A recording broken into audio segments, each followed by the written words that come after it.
एक चीज़ जो मुझे समझ में आई वो ये है कि हमारी जो काइंडनेस है, अगर उसका कोई गलत इस्तेमाल करके जा रहा है, हर समय, हर टाइम पे, तो गलती उन लोगों की नहीं है, गलती हमारी है। जिसके कारण ऐसा हो रहा है कि बार-बार हमारी काइंडनेस का, हमारे इनोसेंस का कोई फ़ायदा उठा रहा है।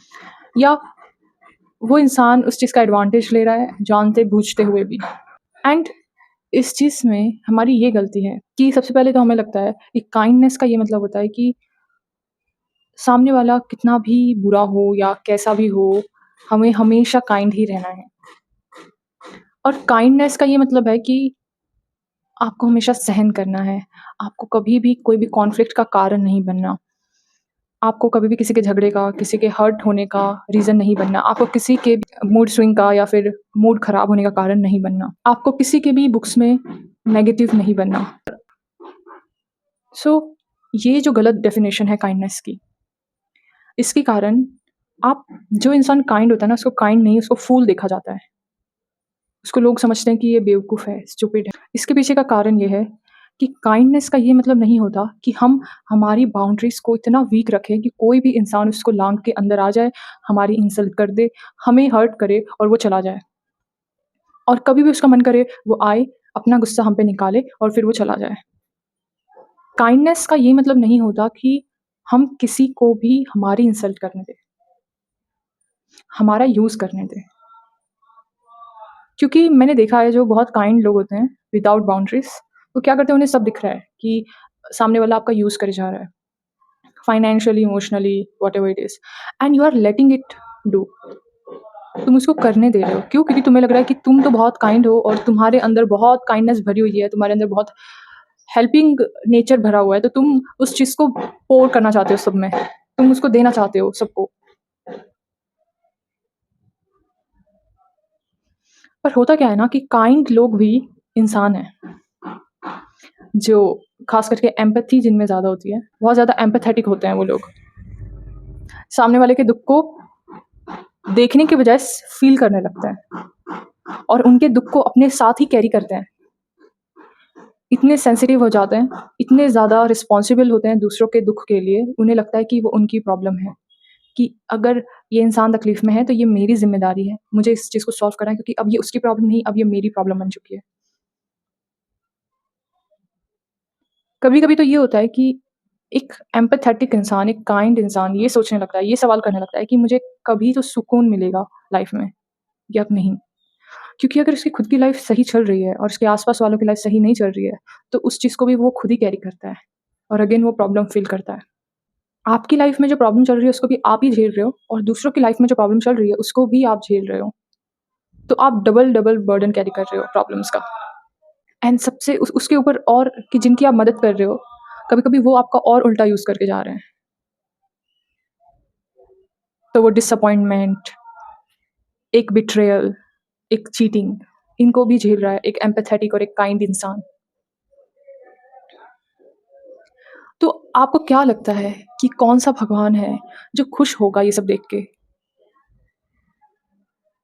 लेकिन बचपन से यही सीखा गया है कि काइंड होना यही होता है कि कॉन्फ्लिक्ट ना करना, गुस्सा नहीं करना, अपनी बाउंड्रीज़ को डिफाइन ना करना।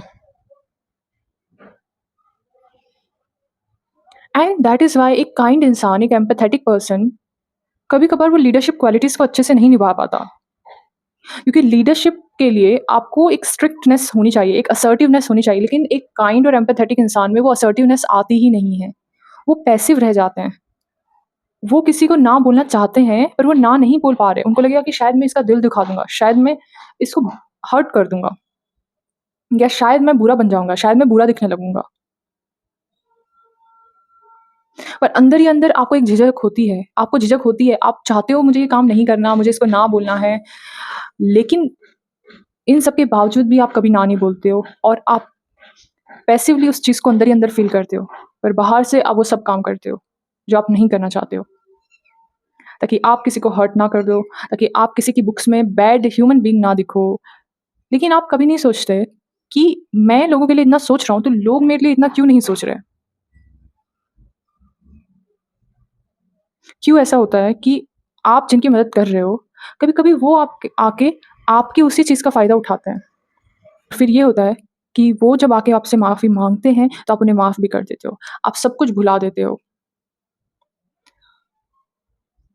ये एक एम्पैथेटिक और ये एक काइंड पर्सन, उसमें ये हमेशा रहता है कि वो ज़्यादा देर तक हेट्रेड या फिर किसी के प्रति गुस्सा ज़्यादा देर तक, ज़्यादा समय तक कैरी नहीं कर पाते हैं। और अगर कोई उनसे आके दोबारा से थोड़ा-सा भी प्यार से बात करेगा, तो जितना भी गुस्सा होता है, जितना भी दिमाग में ग्रजेस या कुछ भी होता है, वो सब खत्म हो जाता है। क्योंकि आपको ये लगता है कि मैं तो बुरा इंसान नहीं हूँ ना, तो मैं क्यों रिएक्ट करूँ? क्यों मैं बुरी तरीके से बिहेव करूँ? सवाल ये उठता है कि कब तक ये चलता रहेगा? सवाल ये उठता है कि क्या आप डिज़र्व नहीं करते कि कोई और आप जैसा ही एक इंसान हो जो आपको भी समझे, बजाए कि आपकी इनोसेंस का, आपके काइंडनेस का फ़ायदा उठाए। और एक काइंड और एम्पैथेटिक इंसान जो है, वो ये तब तक करता रहेगा जब तक उसकी लाइफ़ में एक ऐसा मोमेंट ना आ जाए, जब एक लिमिट क्रॉस हो जाए। और यूनिवर्स जानबूझ के ऐसी सिचुएशन इन जैसे लोगों के लाइफ़ में डालता है, ताकि वो अपने ट्रू सेल्फ को देख पाएँ। क्योंकि जो एम्पैथेटिक है, काइंड इंसान है, जो जिनकी कोई बाउंड्रीज़ नहीं है, वो कहीं न कहीं अपने आप को पहचानते नहीं हैं। वो कहीं न कहीं सोसाइटी से वैलिडेशन चाहते हैं, एक्सेप्टेंस चाहते हैं। नो डाउट वो काइंड है, नो डाउट वो एम्पैथेटिक है। लेकिन क्यों ना नहीं बोल पा रहे वो? वो इसलिए ना नहीं बोल पा रहे कि उन्हें डर है, एक तो सामने वाले को बुरा ना लगे। बुरा लगेगा तो क्या होगा? वो आपके बारे में गलत इमेज रखेंगे और गलत इमेज रखेंगे तो क्या होगा? आपको वैलिडेशन नहीं मिलेगी कि आप एक काइंड इंसान हो, कि आप एक एम्पैथेटिक इंसान हो, इसकी आपको वैलिडेशन नहीं मिलेगी लोगों से। सो इसी के कारण आप हर दम, हर समय पैसिवली ही हर चीज़ पे रिएक्ट करते हो। पैसिवली रिएक्ट करने का मतलब है बाहर ना दिखा के अंदर ही अंदर हर चीज़ फ़ील करना। आप चाहते हो किसी को ना बोलना, लेकिन अगर आपको वो 2-3 बार फ़ोर्स करेंगे तो आप वो चीज़ करने के लिए तैयार हो जाते हो। क्योंकि आप बहुत एक्कोमोडेटिव हो। आपको लगता है कि क्या हो जाएगा अगर मैं कर दूँगा तो, क्या ही फ़र्क पड़ेगा? लोग क्या समझते हैं कि आप एक पुशओवर हो। और पुशओवर होने में और एक्कोमोडेटिव होने में काफ़ी अंतर होता है, काफ़ी अंतर होता है। लेकिन लोग आपके काइंडनेस को, आपके एक्कोमोडेटिव नेचर को समझते हैं कि ये पुशओवर है, कि इसको तो थोड़ा-सा भी फ़ोर्स करेंगे ना तो ये कर देगा हमारा काम। वो मज़ाक बनाते हैं पीछे से, वो इस चीज़ को नेगेटिवली लेते हैं। क्योंकि वो आपकी तरह इतने ज़्यादा अंडरस्टैंडिंग और इमोशनली इंटेलिजेंट नहीं है ये समझने के लिए पर्सन इज़ वेरी एम्पैथेटिक। और फूल समझना, स्टूपिड समझना, सिली समझना, आपको ग्रुप में डिसमिस करना, ये बहुत कॉमन हो जाता है। आपको लीडरशिप रोल्स नहीं मिलते। आपको लीडर की तरह देखा ही नहीं जाता, क्योंकि जो इंसान खुद की रिस्पेक्ट नहीं कर सकता, जो इंसान ना नहीं बोल सकता, जो इंसान अपनी बाउंड्रीज़ को स्ट्रॉन्ग नहीं रख सकता, वो इंसान लीडर बन ही नहीं सकता है। सो एम्पैथेटिक और जो काइंड लोग होते हैं ना, उनको लीडरशिप रोल्स में प्रॉब्लम्स आती हैं। लीडरशिप रोल्स में उनको दिक्कतें आती हैं। वो अच्छे से अपनी लीडरशिप क्वालिटीज़ को नहीं दिखा पाते। वो स्ट्रिक्ट नहीं हो पाते। वो अपनी बाउंड्रीज़ को स्ट्रिक्टली मेंटेन नहीं कर पाते, ना नहीं बोल पाते। तो मैं इसलिए कह रही हूँ, काइंडनेस के साथ, एम्पैथी के साथ please, please maintain your boundaries. Don't let anybody come and insult you. Don't let anybody come and use you. कभी-कभार ये होता है, आपको सब पता है, आप सब जानते हो कि कौन क्या कर रहा है, लेकिन आप होने देते हो उस चीज़ को। ऐसा मत करने दो। आप एक जब तक आप अपने आप को रिस्पेक्ट नहीं करोगे, तब तक कोई आपकी रिस्पेक्ट नहीं करेगा। आप अपनी बाउंड्रीज़ को स्ट्रिक्टली मेंटेन नहीं करोगे, तो कोई भी आपकी बाउंड्रीज़ को मेंटेन नहीं करेगा। और आपको पता है, एक एम्पैथेटिक और एक काइंड इंसान ना हमेशा हरदम दुखी रहता है। दुखी रहता है, हमेशा रोता रहता है और हमेशा सिर्फ़ और सिर्फ़ प्रॉब्लम्स में घिरा रहता है। वरना तो इसका ऑपोज़िट होना चाहिए ना, कि एक एम्पैथेटिक इंसान है, एक काइंड इंसान है, वो हरदम खुश रहना चाहिए। वो हरदम एक रिलैक्स स्टेट में रहना चाहिए, खुश रहना चाहिए, सैटिस्फाइड रहना चाहिए, बट ऐसा नहीं होता, इसका ऑपोज़िट होता है। क्योंकि वो खुद की प्रॉब्लम्स को तो कैरी करते ही हैं, दूसरों की प्रॉब्लम्स को भी कैरी करते हैं। अपनी प्रॉब्लम सॉल्व करने के बाद में उनको एक पल का सुकून मिले, लेकिन जब उनके आस-पास वाले लोगों को देखते हैं, अगर उनमें से किसी को प्रॉब्लम चल रही है, तो उसको भी वो कैरी करते हैं। अटैच्ड हो जाते हैं उनकी प्रॉब्लम से और सोचने लगते हैं कि मैं कैसे करके इनकी प्रॉब्लम को सॉल्व कर दूँ। अपना 100% देने लगते हैं, अपनी सारे सॉल्यूशंस को ढूँढने लगते हैं ये सोच में कि मैं किस तरीके से इसकी प्रॉब्लम को ख़त्म करूँ।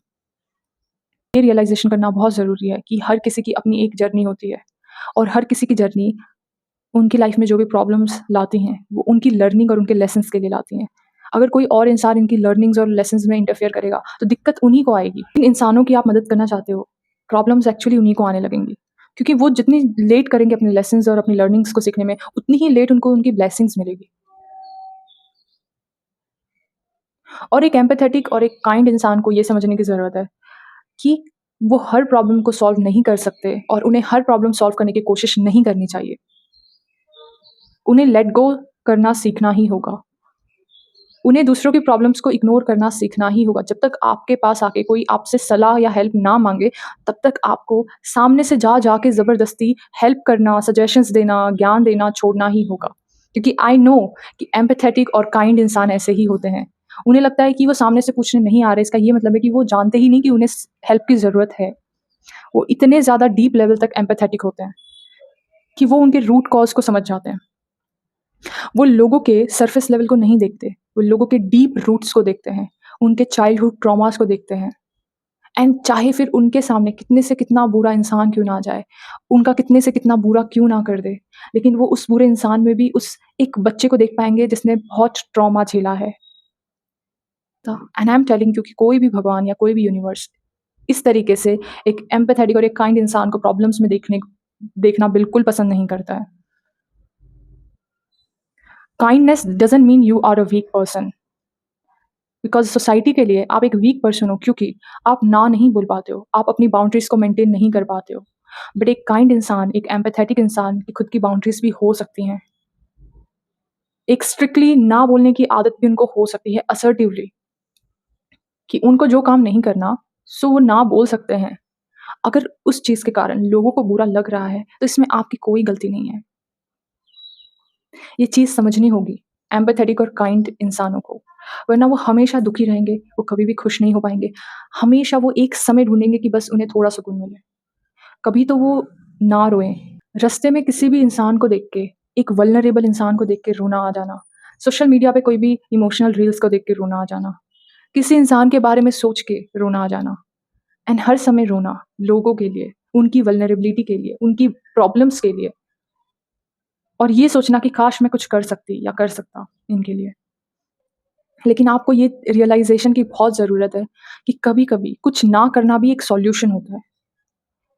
एंड आप तब तक शांत नहीं हो पाओगे, तब तक आप रिलैक्स नहीं हो पाओगे, आपकी लाइफ़ में तब तक सैटिस्फैक्शन और सुकून नहीं होगा जब तक आप लोगों की प्रॉब्लम से अटैच होना ना छोड़ दो।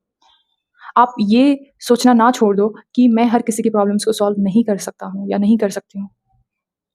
क्योंकि ये एक इंटरफेरेंस होता है उनकी जर्नी में, उनकी स्पिरिचुअल जर्नी में एक इंटरफेरेंस होता है।